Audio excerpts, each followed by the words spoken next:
राधे मित्रों, इस वीडियो में आप सभी का स्वागत है। मैं अभी मथुरा वृंदावन की यात्रा पर हूँ। इस वीडियो में मैं प्रमुख मंदिरों के दर्शन, उनके खुलने का समय, मंदिर तक पहुँचने के साधन और अन्य महत्वपूर्ण जानकारियों को साझा करूँगा। कृपया वीडियो में बने रहें।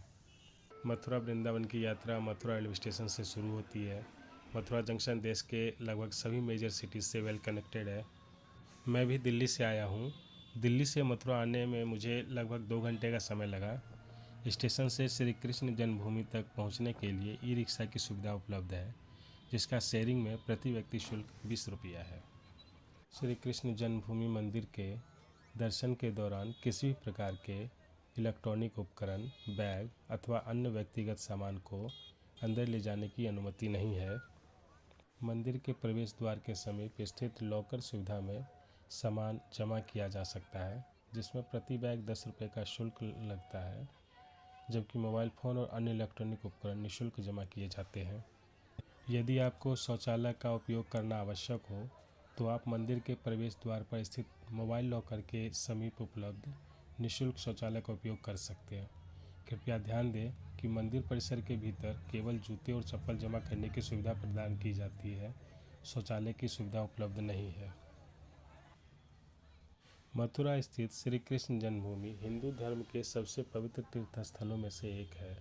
पौराणिक मान्यताओं और ऐतिहासिक साक्ष्यों के अनुसार यह वही स्थान है जहां भगवान विष्णु के 8वें अवतार श्री कृष्ण का जन्म हुआ था।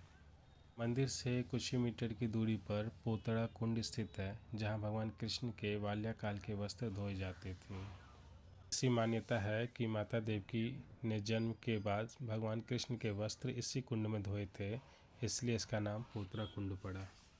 मंदिर में दर्शन के लिए लगने वाली लंबी लाइनों में भक्तों को कई प्रकार की चुनौतियों का सामना करना पड़ता है। मंदिर की गलियां संकरी है और भक्तों की संख्या बहुत अधिक।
के दबाव के कारण अक्सर धक्का मुक्की की स्थिति बन जाती है, जिसमें छोटे बच्चे और बुजुर्गों को चोट लगने का डर रहता है।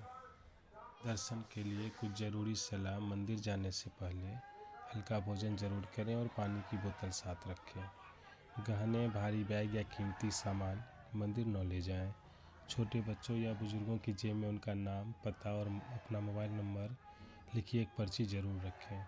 कोशिश करें कि मंगला आरती या विशेष पर्वों के बजाय सामान्य दिनों में दर्शन की जाए।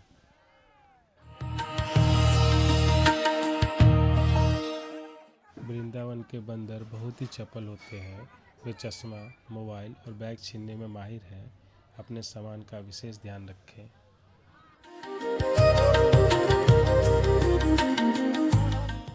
वृंदावन स्थित श्री राधा वल्लभ मंदिर वैष्णव धर्म के राधा वल्लभ संप्रदाय का सबसे प्रमुख केंद्र है। यह मंदिर अपनी अनूठी परंपराओं, वास्तुकला और भक्ति मार्ग के लिए पूरे विश्व में प्रसिद्ध है। मंदिर की स्थापना 16वीं शताब्दी के महान संत श्री हित हरिवंश महाप्रभु ने की थी। माना जाता है कि महाप्रभु स्वयं राधा रानी की बंसी के अवतार थे। पौराणिक कथा के अनुसार राधा वल्लभ जी का विग्रह किसी मूर्तिकार ने नहीं बनाया है। यह विग्रह भगवान शिव ने अपनी कठोर तपस्या से प्रसन्न होकर ब्राह्मण आत्मदेव को उपहार स्वरूप दिया था।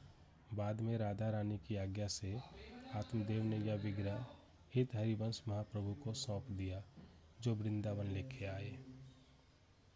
औरंगजेब के आक्रमण के दौरान मूर्ति की सुरक्षा के लिए इसे राजस्थान के भरतपुर ले जाया गया था। लगभग 127 वर्षों के बाद जब स्थिति अनुकूल हुई तब इन्हें वापस वृंदावन लाया गया। वृंदावन में सबसे ज़्यादा भीड़ बांके बिहारी मंदिर में होती है। राधा वल्लभ मंदिर उससे कुछ ही मीटर की दूरी पर है, लगभग आधा से 1 किलोमीटर की दूरी है। भक्त अक्सर बांके बिहारी के दर्शन करके पैदल ही यहाँ आते हैं।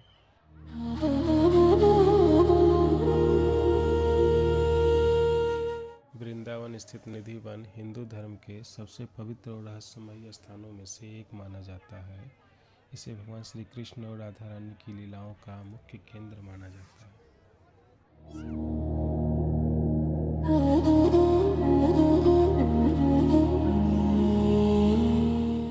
मान्यता है कि आज भी हर रात भगवान कृष्ण राधा रानी और गोपियों के साथ यहाँ रास रचाते हैं। इसी विश्वास के कारण शाम की आरती के बाद मंदिर के द्वार बंद कर दिए जाते हैं और किसी भी मनुष्य या पशु पक्षी को परिसर के अंदर रहने की अनुमति नहीं होती है। लीला के दौरान जब एक गोपी को प्यास लगी तब श्री कृष्ण ने अपनी बांसुरी से इस कुंड का निर्माण किया था।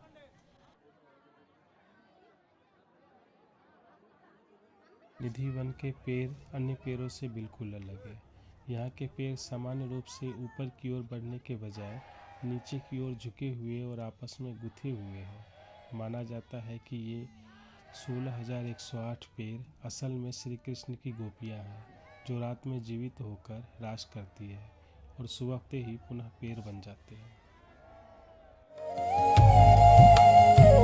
निधि वन के अंदर रंगमहल नामक एक छोटा मंदिर है। यहाँ रोज रात को राधा कृष्ण के लिए दातून, जल, पान और श्रृंगार का सामान रखा जाता है। सुबह होने पर यह सामान उपयोग किया हुआ मिलता है। स्थानीय लोगों का मानना है कि यदि कोई व्यक्ति रात में छिपकर रासलीला देखने की कोशिश करता है तो वह गूंगा, अंधा या मानसिक रूप से विक्षिप्त हो सकता है।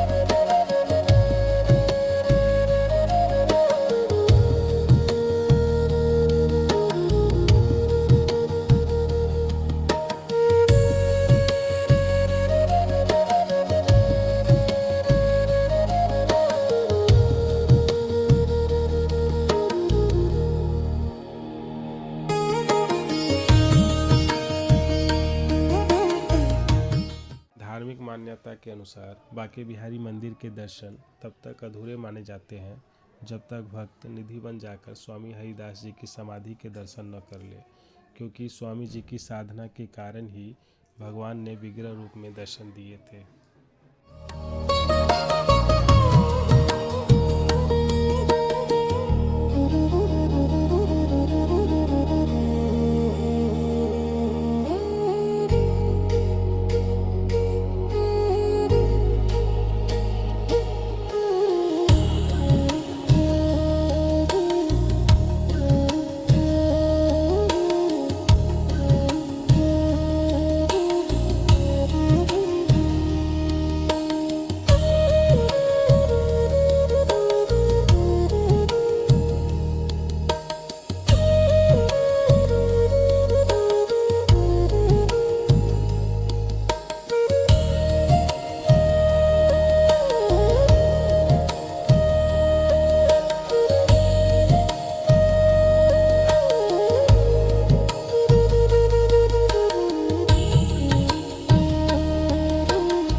मंदिर में प्रवेश निःशुल्क है और चप्पल जमा करने की सेवा भी निःशुल्क है। हालांकि यदि आपके पास बैग है तो प्रति बैग 50 रुपये का शुल्क लागू होगा। यहाँ माता वैष्णो देवी की एक अत्यंत विशाल और ऊंची मूर्ति भी स्थापित है जो दूर से ही दिखाई देती है। मंदिर का परिसर बहुत बड़ा और साफ सुथरा है। यहाँ सुंदर बगीचे और बैठने के लिए जगह भी उपलब्ध है जो इसे परिवार के साथ घूमने के लिए एक अच्छी जगह बनाती है। यह आमतौर पर सुबह 7 बजे से रात 8 बजे तक खुला रहता है।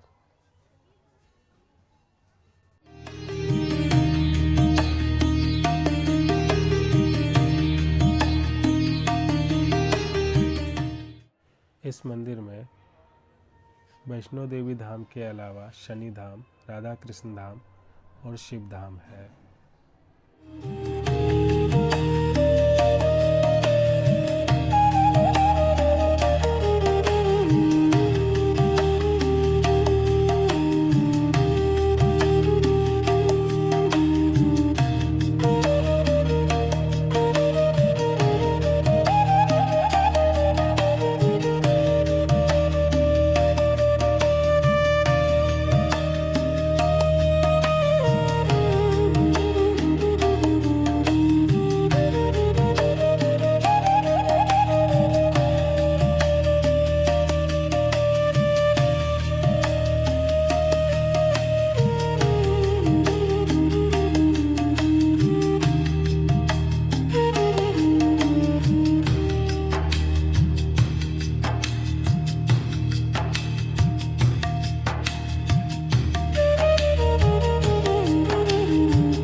यहाँ भगवान शनि की एक बहुत विशाल प्रतिमा स्थापित है।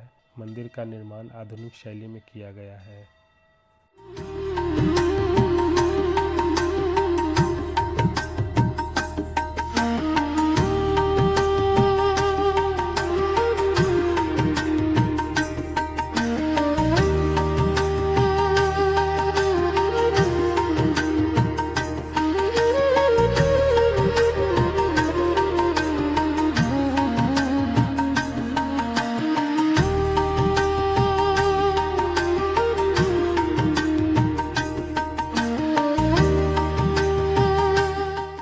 यहाँ भगवान शिव की एक बहुत ही ऊंची और प्रतिभाशाली मूर्ति है मूर्ति में महादेव को ध्यान मुद्रा में दिखाया गया है। यहाँ एक बड़ा शिवलिंग भी स्थापित है। मंदिर के पास अक्सर हरियाली और खुला क्षेत्र मिलता है, जो इसे और भी दिव्य बनाता है।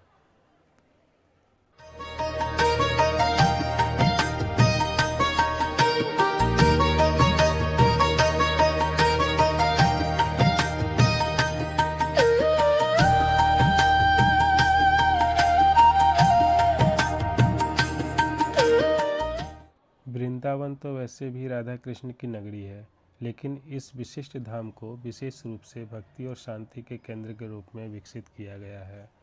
यहाँ राधा और कृष्ण की अत्यंत मनमोहक और सुंदर मूर्तियाँ हैं।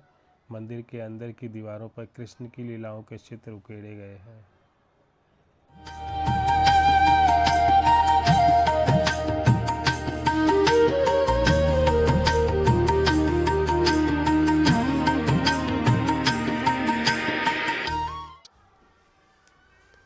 मंदिर के अंदर एक कृत्रिम गुफा बनाई गई है, जो कटरा स्थित असली वैष्णो देवी की गुफा जैसा अनुभव प्रदान करती है।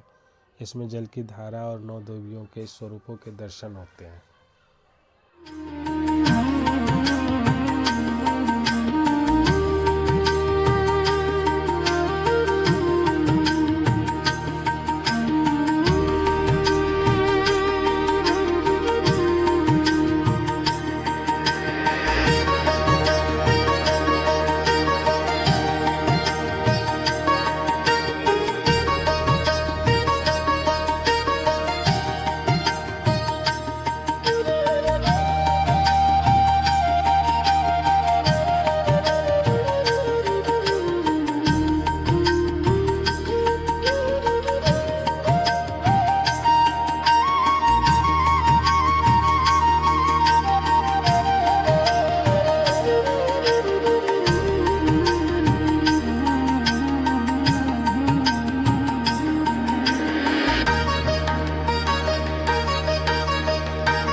वृंदावन स्थित गौरी गोपाल आश्रम एक प्रमुख धार्मिक और सामाजिक संस्थान है, जिसकी स्थापना प्रसिद्ध कथावाचक पूज्य श्री अनिरुद्धाचार्य जी महाराज द्वारा की गई है।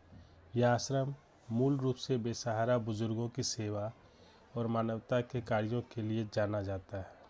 यहाँ लगभग 250 से 300 वृद्ध माताएं निवास करती है, जिनके रहने, खाने और दवाइयों का खर्च आश्रम उठाता है। आश्रम में श्रद्धालुओं के रुकने के लिए आधुनिक और स्वच्छ व्यवस्था है। यहाँ 2 बेड, 3 बेड और 4 बेड वाले एसी और नॉन एसी कमरे उपलब्ध हैं।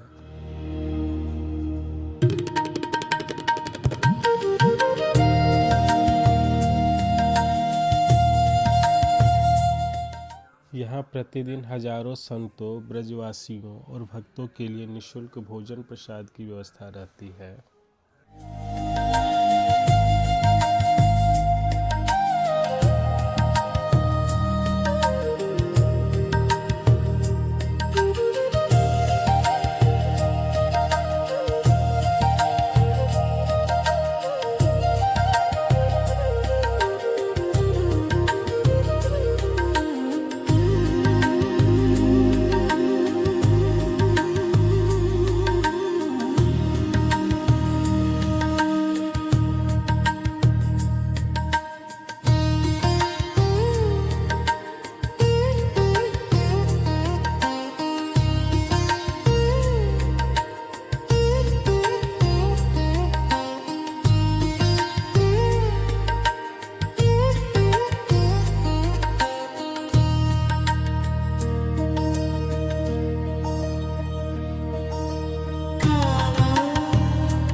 भव्यता, नक्काशी और आध्यात्मिक शांति के लिए पूरी दुनिया में प्रसिद्ध है। इस भव्य मंदिर का निर्माण 5वें मूल जगत गुरु श्री कृपालु जी महाराज द्वारा करवाया गया था।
मंदिर की आधारशिला 14 जनवरी 2001 को कृपालु जी महाराज द्वारा रखी गई थी। मंदिर का भव्य उद्घाटन 15 से 17 फरवरी 2012 के बीच हुआ और 17 फरवरी को इसे आम जनता के लिए खोल दिया गया। इसे बनाने में लगभग 11 से 12 वर्ष का समय लगा और इसकी अनुमानित लागत 150 करोड़ रुपये से अधिक रही। राजस्थान और उत्तर प्रदेश के लगभग 1000 कुशल शिल्पकारों ने दिन रात मेहनत करके इसे तैयार किया। पूरे मंदिर का निर्माण सफ़ेद इटालियन करारा संगमरमर से किया गया है।